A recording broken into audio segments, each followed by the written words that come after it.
This is a casting and tarot reading for Capricorn, Sun, Moon, and Rising for the month of April. Now, let's go ahead and begin. What I'm seeing for you is there's a lot of things coming to the surface when we're talking about partnerships, relationships, lovers, spouses. I would go as far as to say this connection also, because this is the energy of a Capricorn. This is also co-workers as well, partnerships. When it comes to your career, things of that such. There's a lot of things that are beginning to come to the surface. A lot of things that you've held on to for quite some time. You've been toting those things around, putting these extra stressors on yourself and carrying that energy, the weight of the world on your shoulders, or at least the weight of all of these things that you're feeling. I feel like you've been harboring some resentment for this relationship, this connection.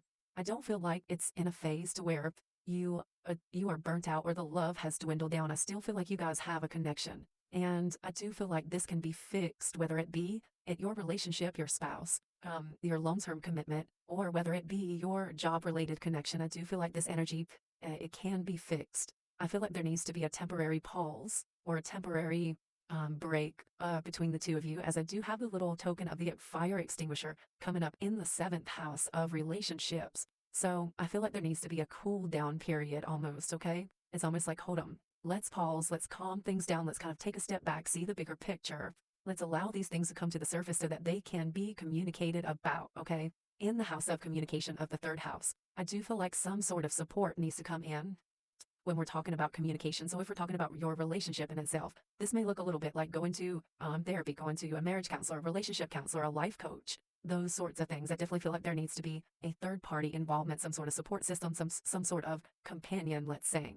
Now with the work relationship, that too, I feel like you could call in others to help support your ideas, your expression, your fixing of this relationship. Hey, there's something wrong here. Before it seeps into the lines of business, let's go ahead and bring the attention forward and actually handle this. Let's work on this, okay? This is a team effort here. A lot of work is going to be involved in this. At times, there's going to be this feeling of wanting to just surrender, wanting to give up. But if you put in the energy and the effort into this, it is worth saving, okay? It is worth saving. I feel like the energy, the connection in this relationship, in the ties of you and your career on that side, are very, very strong. The energy is there to amplify. It just needs to be tweaked a little bit, okay? It just needs a little bit of work, okay? And I know that you are up for it. It may actually be something that you have to motivate the other person to do. And at work, if we're talking about a job, your career, you may have to be the team motivator in this ordeal, okay? Let's take a look here at the 2nd house. Now, the 2nd house, if we're talking about those lines of work, I definitely feel like not only is the token here showing that there's something that needs to be worked on, but I also feel like if you've been scared to bring these things up, I feel like the moment you do, you kind of give yourself the answer. Like, I feel this energy that says, okay, when I move forward, when I step forward to say my piece and to bring this up, to bring this to the surface, then that is going to provide an answer to fix everything, okay? Again, it's not too late.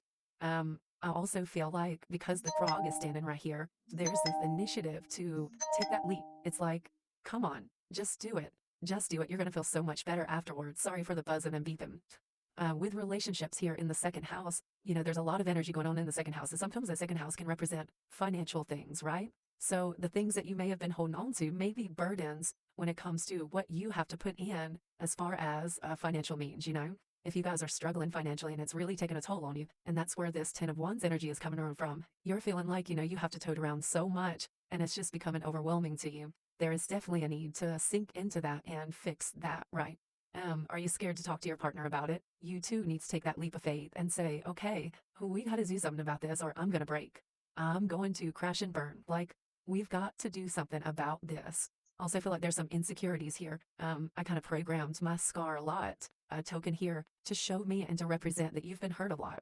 You have been hurt a lot, okay, when it comes to trust, when it comes to the things that you value. The 2nd house can really bring in that value energetic, the things that you believe in, even how you put your trust into someone. So you've been scarred there. And those insecurities are starting to come to the surface. And that's another thing that really, really needs to be talked about, okay? Also feel a supportive energy with this key here. It's almost like you've handed them the keys to your heart. What are they doing to support that? Like, are they holding it with care? Are they holding it with, you know, this nurturing energy that says, I'm going to take care of this heart in my hand, you know? So yeah, these insecurities need to come forward. They need to come to the table. Okay, all the secrets, we have this in the 12th house, you know, all the secretive type of energy. Because like I said at the beginning, you've been holding on to this emotionally for quite some time, like you've been carrying it on your shoulders. I do feel like this is saying, hey, it's time to end this. It is time for these things to come to the surface, and it's not all of your weight to bear. I don't know why you have put all of this on yourself, I guess, because you are Capricorn and you are so strong. And I gotta say, like, it's okay to lay something down, it's okay that you have become overwhelmed. You are human, okay? It is okay to lay it down, and it's definitely okay to share your feelings. It's okay to get in a space of being vulnerable. We have that energy in the 8th house here. Your ability to connect on that level and be vulnerable with this partner, with this spouse, with this work-related connection. It's okay to be vulnerable. I don't feel like they're going to judge you in any form or fashion. I do feel like with that motivation, they are going to support you in the way that they need to and the way that you have desired for some time. So speak up. Go ahead and move forward with this. There's no reason to fear it. Step forward in it. Thank you so much.